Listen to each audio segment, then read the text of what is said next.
안녕하세요. 오늘은 2025년 6월 13일 금요일입니다. 교과 나눔 시간 오신 여러분들을 진심으로 환영합니다. 우리는 한 주 동안 구약의 룻기서와 에스더서를 통하여서 마지막 시대에 일어날 사건들이 어떻게 진행될 것인지를 미리 한번 살펴보았습니다. 오늘은 그 마지막 시간입니다. 기도드리고 이번 주 마지막 교과 금요일 소재에 대해서 살펴보도록 하겠습니다. 기도하겠습니다. 하늘에 계신 저희들의 아버지, 저희들에게 미래에 일어날 일들을 미리 알게 하신 하나님의 은혜로 인하여 감사를 드립니다. 하나님, 말씀을 통하여서 미래에 어떤 일이 일어날 것을 우리에게 미리 알려주셨사오니 우리가 그 일을 잘 믿음으로 준비하고 믿음으로 대비할 수 있도록 오늘 하루의 삶이 아버지와 함께 연결되어지는 삶이 될 수 있도록 도와주시옵소서. 오늘 이 시간에도 또다시 마지막 때에 일어날 사건들을 한번 살펴보기를 원하오니 주님께서 우리에게 지혜를 주시고 또 영성을 주셔서 이 모든 말씀을 밝히 깨달아 알고 우리의 삶에 적용하며 살아가는 저희들 되게 하시옵기를 거룩하신 예수님의 이름으로 기도드렸습니다. 아멘. 오늘 금요일 교과에서는 룻기서에서도 그리고 에스더서에서도 사탄은 하나님의 백성에게 고난과 시련을 닥치게 하였지만 하나님은 자기 백성을 어떻게 보호하셨는지에 대해서 살펴보았습니다. 그러므로 우리는 우리의 마지막 때에 사탄은 어떤 고난이 닥치게 할지 그리고 그 날에 우리 하나님은 우리를 어떻게 보호하실지에 대해서 살펴보도록 하겠습니다. 마지막 때에 하나님의 백성에게 닥치게 될 가장 큰 환난은 우리가 보통 말하는 야곱의 환난입니다. 성경에 기록된 야곱의 환난은 은혜의 시기가 끝난 이후에 살아서 예수님의 재림을 맞이할 자가 경험하게 될 환난입니다. 다니엘서에서는 이 날을 개국 이래로 그때까지 없던 환난이라고 하였습니다. 다니엘 12장 1절에 있는 말씀입니다. 그때에 내 민족을 호위하는 대군 미가엘이 일어날 것이요 또 환난이 있으리니 이는 개국 이래로 그때까지 없던 환난일 것이며 그때에 내 백성 중 무릇 책에 기록된 모든 자가 구원을 얻을 것이라. 예레미야에서는 이 날을 이렇게 설명하고 있습니다. 예레미야 30장 5절에서 7절에 있는 말씀입니다. 여호와께서 이같이 말씀하시되 우리가 떨리는 소리를 들으니 두려움이요 평안함이 아니로다. 너희는 자신을 해산하는 남자가 있는가 물어보라. 남자마다 해산하는 여인같이 손으로 각기 허리를 찢고 그 얼굴빛이 창백하여 보임이 어찌미뇨. 슬프다 그날이여 비할 데 없이 크니 이는 야곱의 환난의 때가 되미로다마는 그가 이에서 구하여 냄을 얻으리로다. 이 환난은 시기적으로 언제 닥칠까요? 에스더서에서 하만이 유대민족 전체를 멸절하기 위해서 제비 뽑은 날이 아다월 13일 즉 12월 13일이었듯이 이 환난이 닥칠 시기는 언제일까요? 우리가 성경을 살펴보면은 예수님이 지성소 봉사를 마치고 지성소를 나올 때입니다. 계시록 15장에 기록된 것처럼요. 이 말의 의미는 예수님이 우리를 위해서 지성소에서 재림전 심판과 중보 사역이 끝나고 난 이후입니다. 그 말은 은혜의 시기가 끝났다라는 것입니다. 구원받을 자와 구원받지 못할 자가 이미 결정났습니다. 이때의 지상에서는 새 천사의 기별이 맞춰졌습니다. 하늘의 중보 사역이 맞춰졌다는 것은 결과적으로 무슨 말이냐면 성령이 철수됐다는 것이고 우리가 일요일 휴업령은 이 7재앙이 내려지기 전에 하나님의 중보 사역이 끝나기 전에 내려졌지만은 그러나 이때에 일요일 휴업령은 그 절정에 달할 것입니다. 그리고 종교계와 정치계가 완전히 연합을 이루고 있을 때가 바로 이때입니다. 이때에 악인들에게 계시록 16장에 기록되어진 것처럼 7재앙이 내릴 것입니다. 네 귀퉁이에 바람을 잡고 있는 천사들이 바람을 놓음으로 말미암아 천사들이 진노의 대접을 이 땅에 쏟음으로 말미암아 7재앙이 내려지는 것입니다. 이것이 악인에게 내린 재앙이라면 의인에게 어떤 고난이 닥치냐면은 그때 닥치는 그 고난이 바로 야곱의 환난인 것입니다. 야곱의 환난은 중보자 없이 하나님 앞에 서는 경험입니다. 이때 악인들은 회개하라는 성령의 사역이 완전히 사라졌기 때문에 악인들은 사탄의 소유자가 될 것입니다. 우리가 창세기에 보면 에스를 충동하여서 군사 400명을 데리고 야곱이 고향 땅으로 오고 있다는 소식을 듣고 야곱을 죽이기 위해 나갔던 것과 똑같이 사탄은 하나님의 때에 악한 자들을 선동하여서 하나님의 백성을 죽이고자 할 것입니다. 에스더서에서 하만을 선동하여 하나님 백성인 유대인을 멸절시키고자 했던 것과 똑같이 사탄은 마지막 때에 하나님의 백성을 죽이고자 할 것입니다.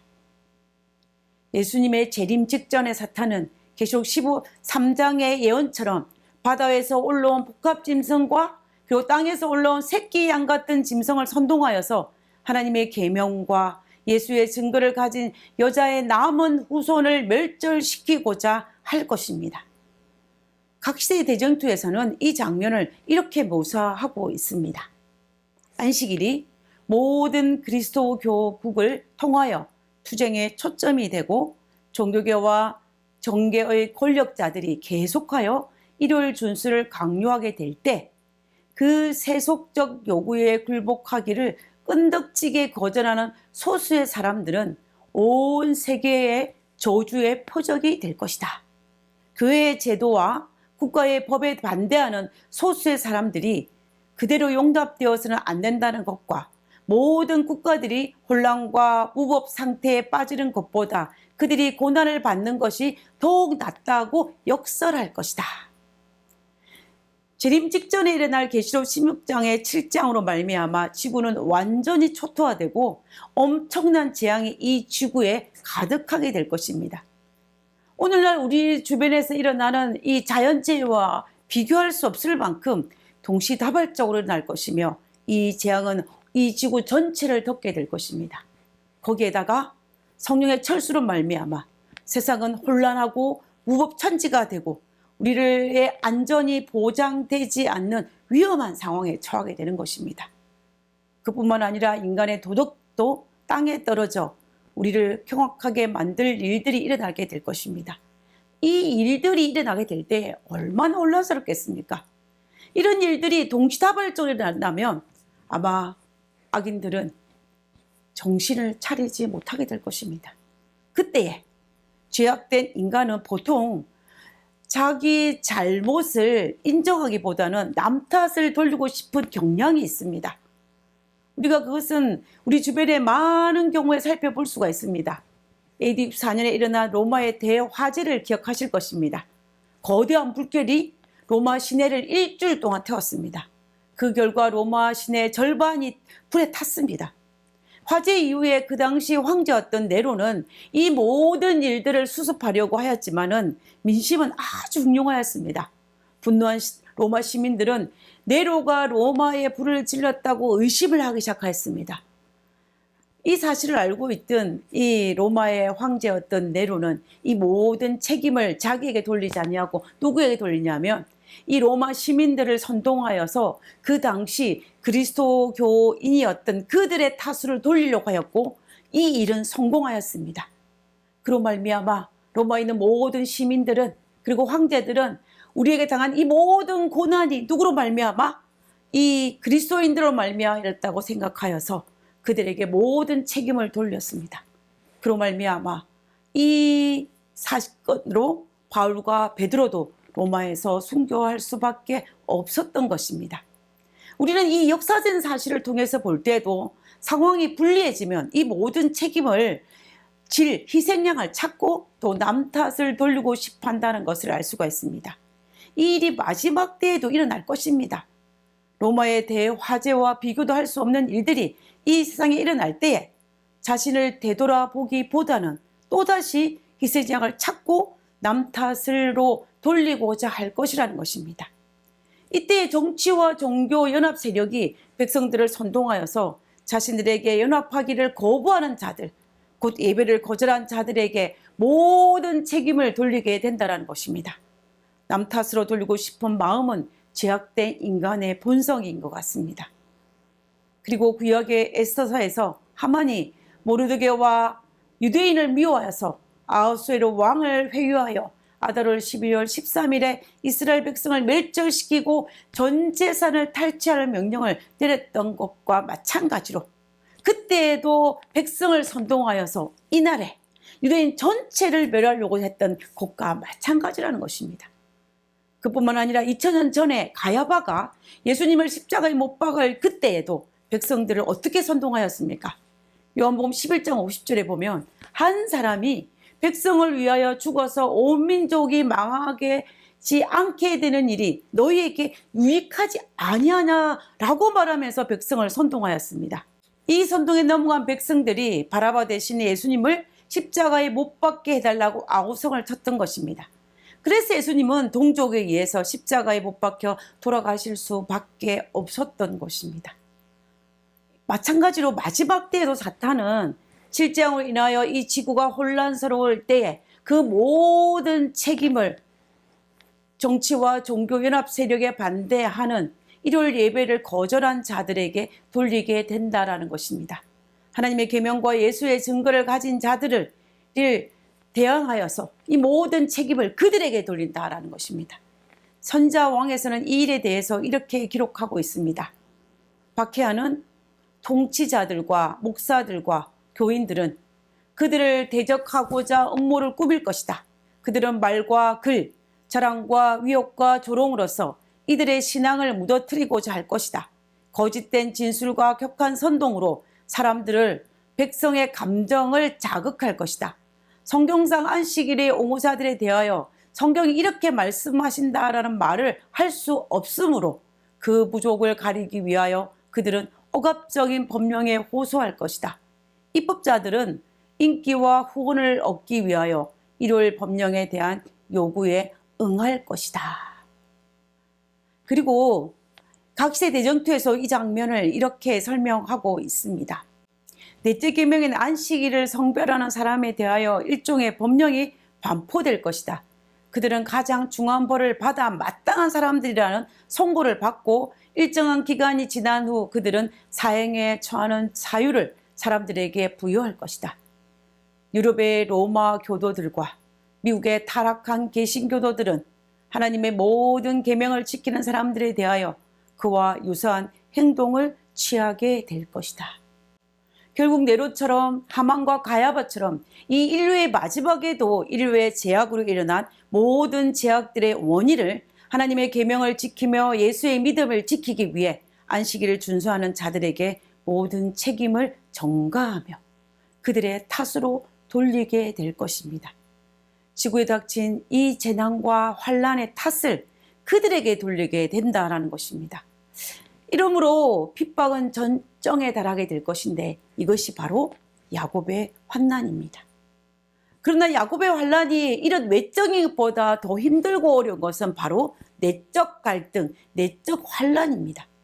하나님께서는 이 미래에 일어날 이 야곱의 환난을 잘 이해하기 위해서 창세기 32장에 등장하는 이 야곱의 모습을 통하여서 우리에게 보여주셨습니다.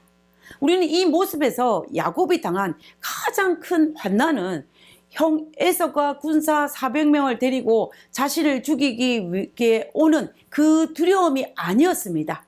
그것보다는 아버지와 하나님과 형을 속였다는 그 죄책감이었습니다. 그러나 하나님은 자기 백성을 보호하셨습니다. 그때에도 하나님께서는 약복강에서 두려움과 고민과 갈등으로 회개의 기도를 하는 야곱을 찾아오신 것과 마찬가지로 하나님께서 희망도 없이 비틀들이로 고향으로 돌아온 나오미와 롯에게 보아스와 고해를 준비하신 것과 마찬가지로 그리고 에스더서에서 하나님께서 하만의 계략을 무너뜨리기 위해서 자기 백성을 보호하신 것과 마찬가지로 마지막 때에도 분명히 하나님께서는 자기 백성을 보호하여 주실 것입니다. 성경의 모든 가르침은 임마누엘의 하나님이고 그리고 하나님은 자기 백성을 보호하여 주신다라는 것입니다. 이사야 43장 2절입니다. 내가 물 가운데로 지날 때에 내가 함께할 것이라. 강을 건널 때에 너를 침몰치 못할 것이며 내가 불 가운데로 행할 때에 타지도 않을 것이요 불꽃이 너를 사르지도 못하리니. 우리는 이 약속의 말씀을 믿으며 오늘도 담대히 살아야겠습니다. 그리고 끝까지 믿음을 지키며 살아야겠습니다. 우리에게 분명히 이 마지막 날에 있을 이 사건은 때로는 우리에게 두려움과 떨림이 있는 것은 사실입니다. 그러나 그럼에도 불구하고 그날은 분명히 환희의 날입니다. 왜냐하면 예수님께서 이 땅에 오시기 바로 직전이기 때문입니다. 그리고 그분이 우리와 함께 하시기 때문입니다. 그러므로 두려워하기보다는 기대감을 가지고 그날을 준비하게 되시기 바랍니다. 우리 모두 그날 하나님의 약속을 믿으며 잘 통과하게 되시기를 바랍니다. 그러기를 바라면서 우리는 이번 주 모든 교과를 마치고자 합니다. 기도하고 마치겠습니다. 하늘에 계신 저희들의 아버지, 우리에게 마지막 때에 어떠한 일이 일어날 것을 알려주심을 인하여 감사합니다. 하나님의 말씀을 묵상하며 하나님의 성품을 날마다 묵상하며 우리가 마지막 그날에 담대히 설 수 있도록 우리가 하나님에 대한 전적인 신뢰와 하나님의 약속에 대한 온전한 믿음을 소유할 수 있도록 주여 도와주시옵소서. 그러므로 우리가 예수님의 재림을 눈으로 확인하고 바라볼 수 있는 그 특권을 우리가 누릴 수 있도록 주여 도와주시옵소서. 우리와 함께 하심을 감사드리오며 우리의 모든 생애가 예수님의 재림을 고대하며 그날의 그 기쁨을 환희 가운데서 준비하는 저희들 되게 하여 주옵기를 간구드리오며 거룩하신 예수님의 이름으로 기도드렸습니다.